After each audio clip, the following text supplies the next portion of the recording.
Hi, I'm going to be reading essay at number 2. It's called Belief, and it's quite short, so I thought I might begin with catching up with one or two of the questions that had been written down last time that I didn't get around to responding to. These are kind of interrelated questions that come from Steve, I believe, Steve Tharp. And I'll just read them so that we have them down before I start talking about it. I have a few notes down here for myself to refer to. So if you see me glance down once in a while, it's just to keep me on message. Okay. He's concerned with this mantra that I have about opera being ear-led, eye-confirmed. I'm just talking about the sensory balance and how we receive opera. And he asks, how does recording feature into this? And then he goes on. Many of us count recordings and broadcasts as among the great operatic experiences of our lives, right along with live performances. When eye confirmation is lacking, as in a recording, are we left with, and here he quotes a phrase of mine, the music of an opera, not an opera? If so, then why do some opera lovers feel that the music of an opera, unquote, is in itself a powerful experience, while others find it totally lacking in interest in comparison to a live performance? That last part I can't really speak to because I don't imagine anyone finding it totally lacking in comparison to a live performance. But as to why that can be, why people can think that that is a powerful experience, that's because it is, or at least can be. And if we think about why, first of all, you can clear away all the visual clutter. You don't have to be paying any attention to the performer's efforts to persuade you that they are the character or to do things that are either tragic or funny or whatever when you don't think they are. You don't have to pay any attention to a director's conception. You can clear all of that out of the way and create your mind's eye vision of what's going on. That may not be a totally consecutive filled in vision, but it gives you your own production that you produce. The things that you visualize, maybe just images called up by the music, by the sounds, whatever. You can do that, and in a way that clears away the whole eye side of the experience, what you take in by ear, which has a little greater visceral impact than what we see by the eye. It's very interesting what the differences are in those wavelengths in our sensory perception. So that's one. You can create your mind's eye vision and not have to pay attention to all that other stuff that's going on in the way of eye information. Second thing is that it happens in private. You can receive it without worrying about how you're reacting to it. You can have whatever kind of emotional response you want. You can laugh, you can cry, you can run around the room, you can dance up and down with the music. You can perform it in a sense. You can take it in and imagine that you are the one actually creating these sounds, acting out this situation. I used to do that when I was a kid all the time. I'd put on a recording and I would act it out. I was very moving in Bestia la Juba, for example. So that's a second reason why that can be a very powerful experience. You're uninhibited in your responses to it. And there's a question later that we'll get to about being part of an audience and how one receives it, both as an individual and as a member of an audience. And that's related to this. It's the other side of it. We'll get to that. When I think of my own opera upbringing, certainly records and broadcasts featured into it very, very early on, probably before I had any live experience of it. Although I'm a little unusual, I guess, for an American kid. I started having live experience of it very early, when I was perhaps 7 or 8 years old. I would be taken to see dress rehearsals of operas that my father was performing in. He was a bass with the old Denver Civic Opera. And so I have images left from their visual. The eye side of it still sticks with me in scattered images.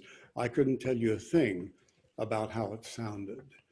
Um, so I had some live experience and some awareness of the importance of the visual aspect of it, even at a very early age, and even as I was receiving most of it by ear. And I'm very aware of being part of only one or two generations that grew up with the kind of ear reception that was part of my early experience of opera or of drama. Because I grew up in the time before television when opera or drama, theater of any kind, came to me over the radio. And I'm very aware that that ear attention, that habit of learning to listen very closely to pick up what was going on, even if it was only the old radio serials, Jack Armstrong, the All-American Boy, or Captain Midnight, or whatever. You learn to track, to follow strictly by the ear, and sound effects help and so on. So that's very important when it comes to opera and music. I'm also aware that my ear was trained monophonically. This was pre-stereo. So the sounds of an orchestra, the sounds of the orchestra vis-a-vis stage action, singing, either on recordings or on broadcasts, came to me as homogeneous, much more so than one experiences, let's say, in a stereo recording, or if you're sitting very close in the opera house and the effects of separation or of location of instrumental sounds, of voices, and so on is very marked. It wasn't so for me. It was whatever the director of the radio show decided should be prominent, and that came to me as one unified sound. So that's all very much a part of my early experience too, even though I acquired live opera going experience very early on. And when we came to New York here and I started having the Metropolitan Opera available and the New York City Opera, I picked up at a pretty early age, 11 years old, 12 years old, opera going. And when you begin piling up some experiences of both the live and the recorded or broadcast, they begin interpenetrating in your relationship to opera or music or drama. The things that you begin to be aware of in one venue, one way of communication, begin to invest the other. And then when I began my critical experience, writing about opera, still at a pretty young age, 23, 24, all of that was already in there churning around quite a bit, a mix of those experiences, each informing the other. But let's think about the natural state of opera. Opera as it has always been conceived up until pretty recently, certainly up through the middle of the 20th century. Even then, the death of Puccini, let us say, or Strauss was hanging on, but very much a child of the 19th and early 20th century.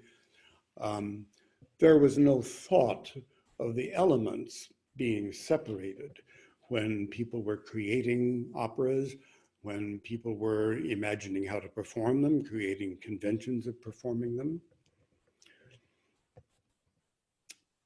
All those operas were created and originally performed as visual, oral units.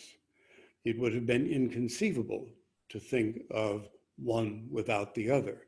there was no way of experiencing them except to go to the live theater and both see and hear.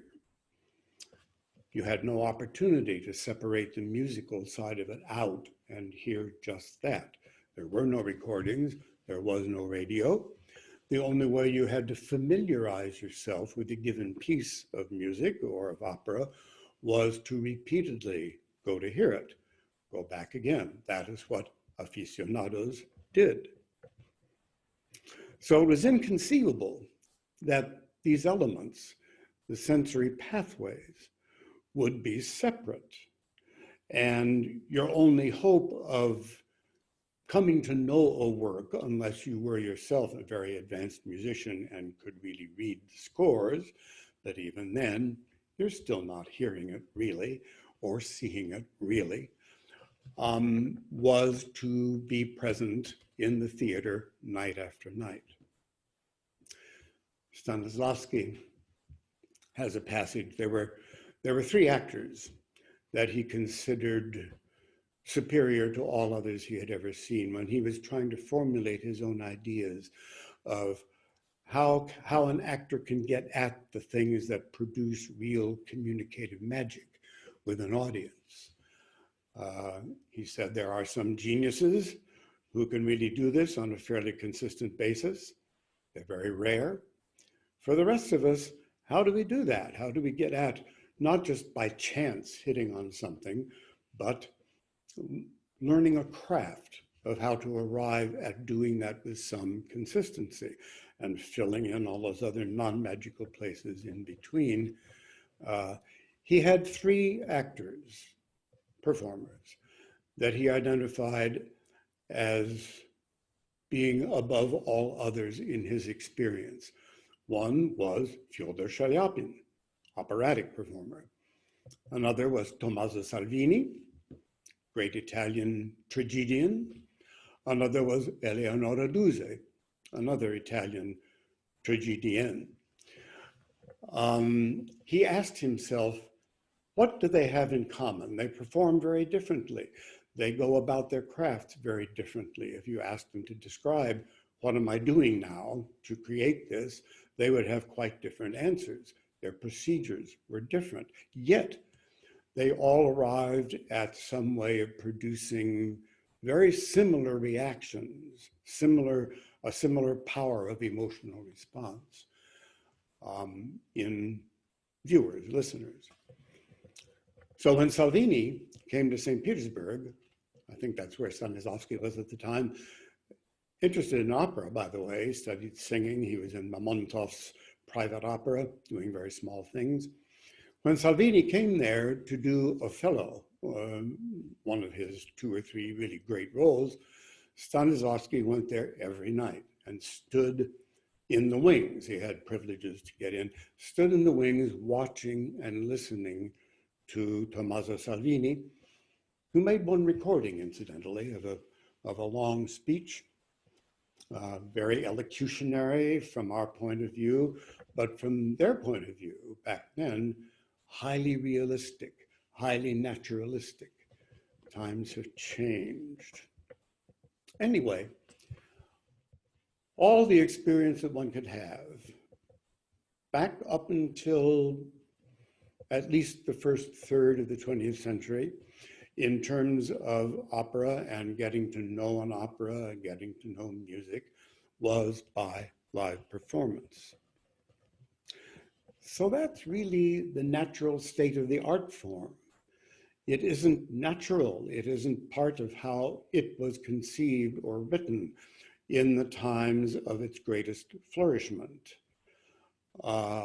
Any other way, as one unified visual oral experience.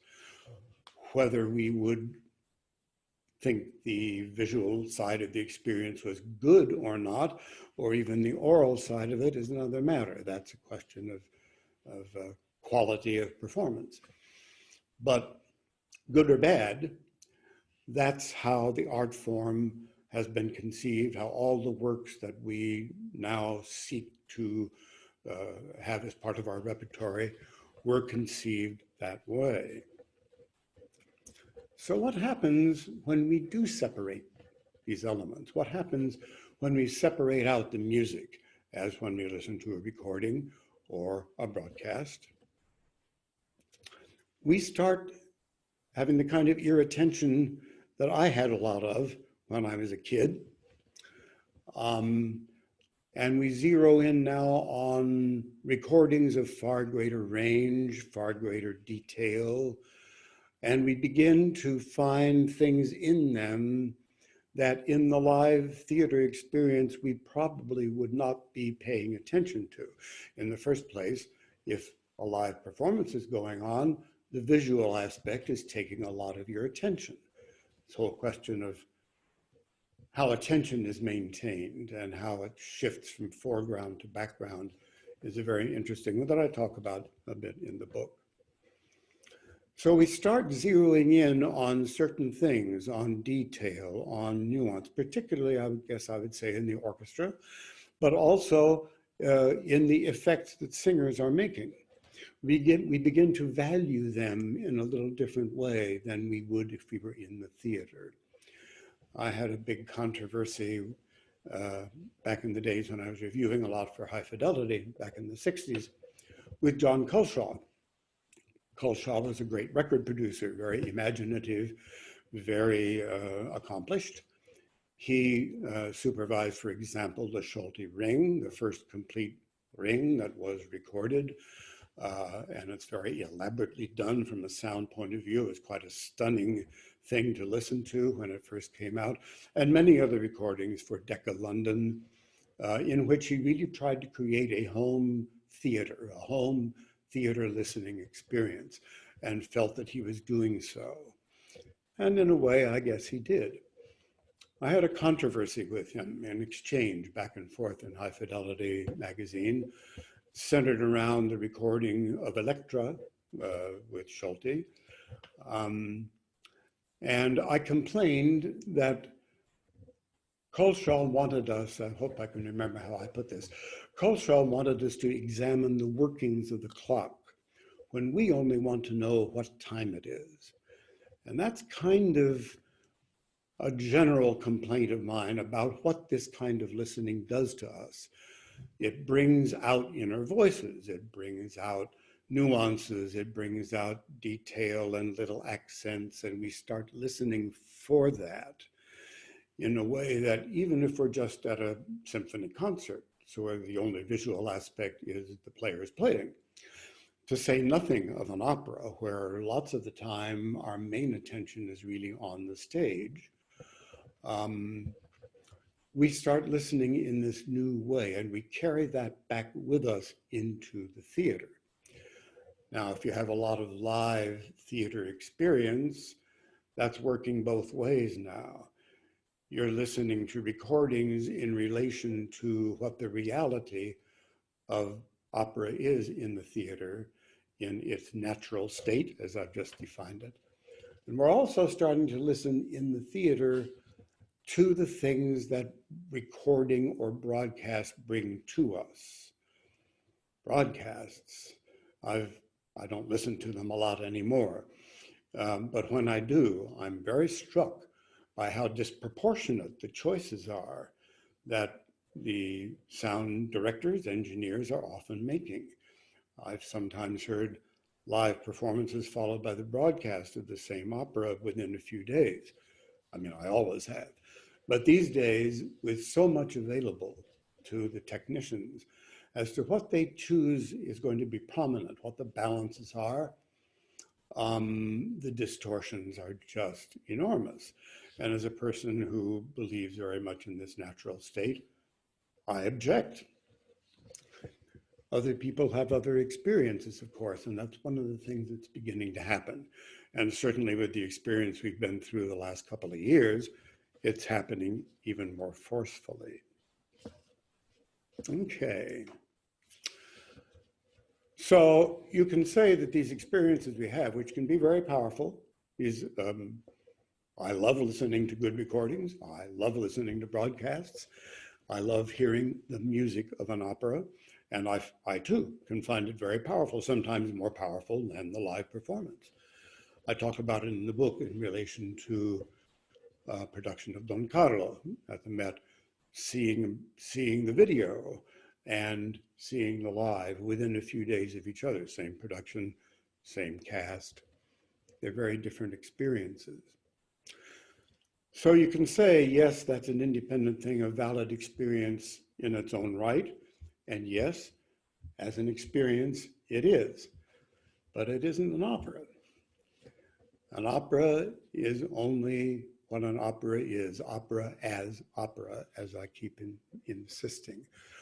What you're receiving there and having a powerful experience with, if you are, is a stand-in for opera. Either the recorded thing by itself or now, of course, video opera. It's all what called a secondary orality, or now a secondary visuality as well. And people call it an art form in itself. No, it's not that. People have talked about that for decades. Radio was going to produce a new art form of opera. Opera is written just for radio. Television was going to produce that. Film was going to produce that. And efforts were made with each of those media to create opera just specifically for that medium. But it didn't pan out very well. Nothing has come of that we really care very much about. And that has not become a regular way of thinking about how to create an opera. If it were, there would be, for example, no reason to cultivate the classical singing voice. That's built around the presumption of acoustical projection. If you have a microphone to pick that up and a camera to pick up the acting, there's absolutely no reason for any of the conventions, even the most basic ones, that have been developed for opera in its natural state. So let's see. I guess we'd have to say that even though that experience can be valid and powerful, still the integrity of the art form, its wholeness, its togetherness, has been undone. Okay, that's about the best I can do about that. There's another question here from a different one of our triumvirate, involving this question about music, about opera as a form of music or as a form of theater, which we went through in the previous episode, and what the ramifications for training and the organization of companies would be if we treated the theatrical component, so to speak, which I don't like the language because I want to emphasize the unity of this. If we incorporated that from a very early stage in training. And the short answer is the ramifications are very great. But I think we would be better addressing that a little later on when we come to the essayettes that deal directly with singing, acting, and we've been through a little bit of the stuff that fills in between. Okay, so the second question asked related to this. I'll read this one again. Since the kind of communication that CLO is talking about between artist and receptor is, it would seem, a one-to-one communication, how does the phenomenon of public operatic performance in front of hundreds of spectators apply here? Is belief established, this concerns the essay we're about to read, belief, is belief established in a series of hundreds of individual instances, or can the audience ever be understood to perceive as an entity? So let me read the essayette first, and then I'll come back to my answers to that. It relates very much to what we were just talking about what happens in the privacy of your at-home video or audio recording relationship to the music of an opera. Okay. Here's essayette number 2, belief. An artistic act may have an expressive use for the person who performs it, but beyond this, it will have no significance unless it induces belief. Such belief must start with comprehension, but to have artistic value, it must go well past that to levels of recognition, assent, and discovery that are emotionally and intellectually nourishing. The most vital artistic encounters engender recognition and discovery at once. They are simultaneously familiar and strange.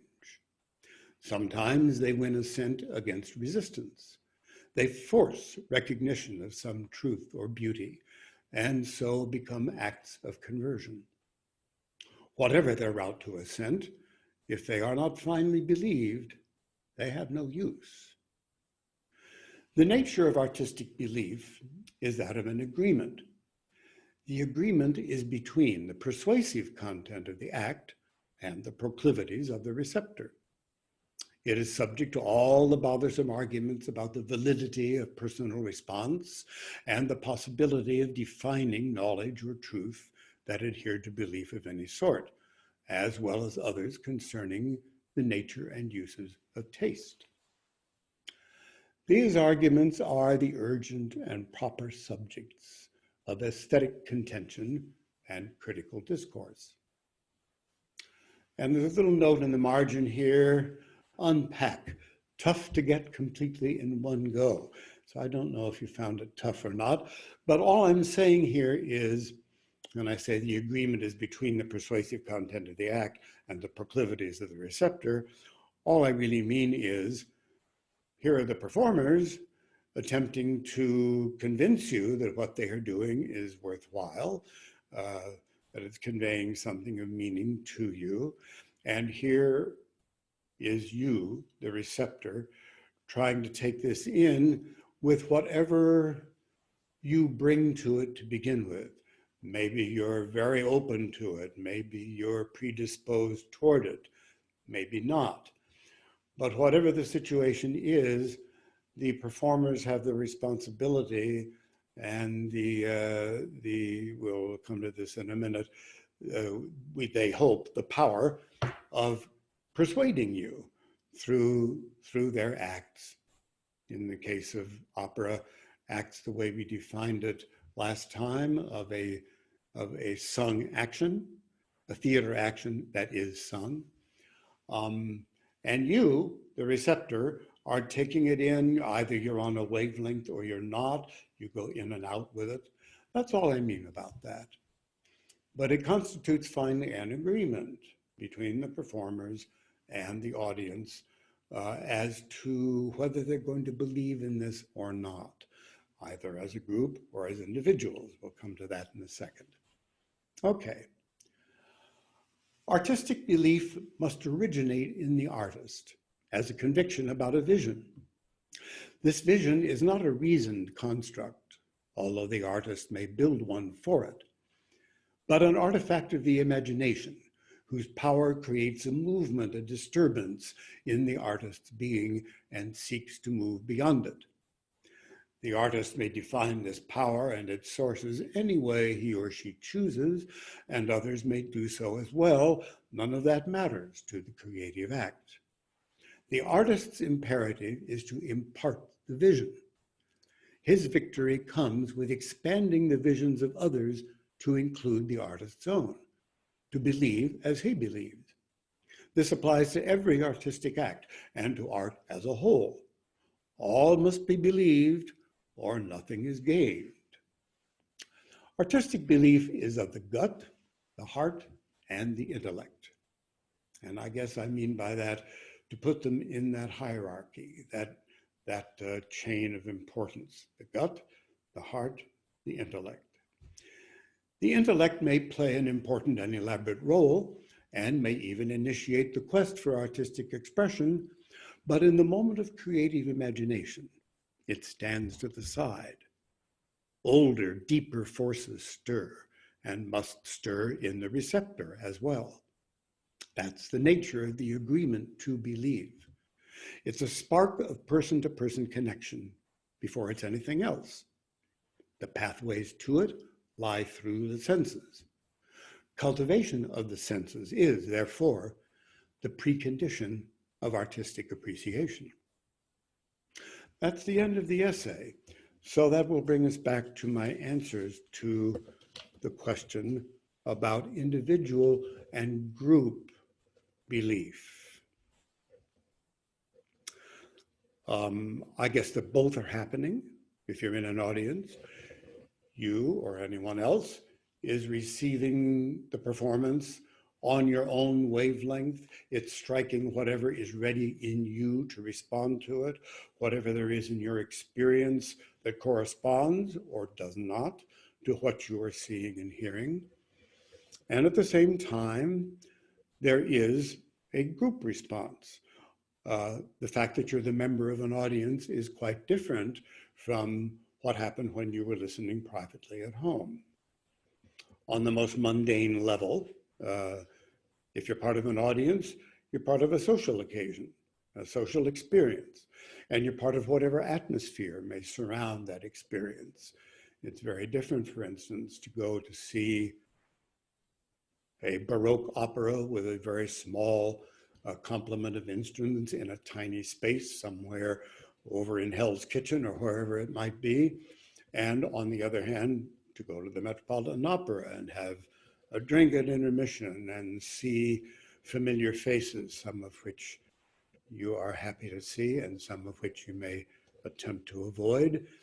Those create very different sets of expectations, different atmospheres surround it, different specificities of what people are interested in, the awareness that you belong to that group.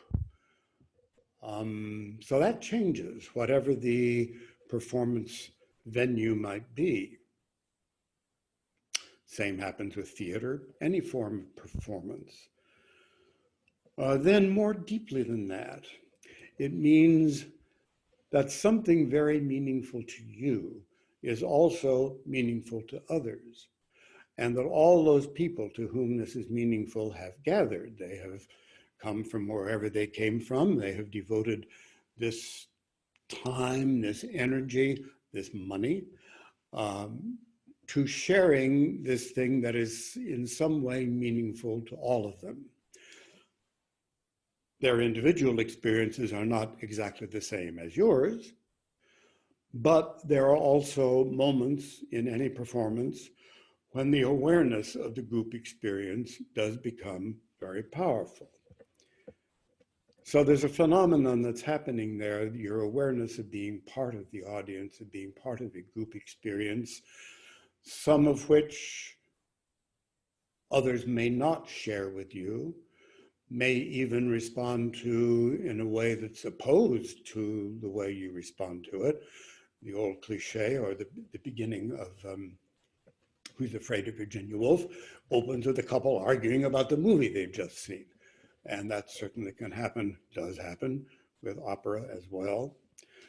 So this phenomenon is going off of people on different wavelengths with their individual experiences and proclivities to bring to it, yet they are receiving something in common as well, something in common that makes us agree that this is a worthwhile thing to do, that sharing it with other people is part of what we think of as civilization. That's something that is held in common that is significant, a sharing of feelings and thoughts. There's a wonderful word, panpsychic, or panpsychism. It's created by a very brilliant Russian writer, Leonid Andreev. And he created it to describe originally the mood that was being experienced in a new kind of theatrical experience, actually, created by the productions by the Moscow Art Theater of Chekhov's plays, the famous silences, the sense of mood hovering over the behavior and the pronouncements, the actions of the characters. He invented this term panpsychic. And if you think of these silences and a good production of a Chekhov play, which also relies on a kind of a new, what was new then, new kind of acting, a kind of acting in which not everything is shown, much is held inside, so that we sense, and this is carried over, of course, into screen acting in major terms. The camera reads whatever is going on with the performer shows very, very little of it. It's a technique that good screen actors learn to employ. A lot churning inside, the camera picks it up and conveys it to the audience. But in those Chekhov productions, the original ones directed by Stanislavski, that sense pervaded these long silences. It happens now in Pinter plays also, where he specifies silence, pause. And the accumulation of the psychic energies that have been generated by the characters, the things that we have sensed are going on with each of them, come to a sort of an impasse for a moment. No one says anything. The room is held in silence. We pick up the group mood that results from that, the sense of kind of suppressed electricity, that something is going to burst out at some point, but it's all being held in, and we are very aware it's a form of suspense for the audience. So we see that and hear that and take it in very much as we do in life, where of course we don't show everything, we hide a lot of things. As Freud observed, repression is necessary to civilization. But when you get things that are of great emotional value, great meaning to the characters in a play, in an opera, and those things come together in a held together environment, and we are with that in the theater. Those are the great moments of panpsychic transmission. Of course, in opera, that particular kind of acting is of less use in many circumstances because we do show a lot and we express things very overtly in an emotional way as operatic performers. Nevertheless, particularly with operas of the kind that progressed through the late stage of the Romantic era and on into the Verismo era and modern forms of opera, that way of generating emotion totally from the inside out, from something that you're holding in until you release it, still is certainly part of the kind of operatic technique that we would like to see more performers learn. That'll come up some more later. I guess that's about all I have to say about that. So we will go on to the next essayette next time. And as we talked about belief this time, the next one is titled Skepticism.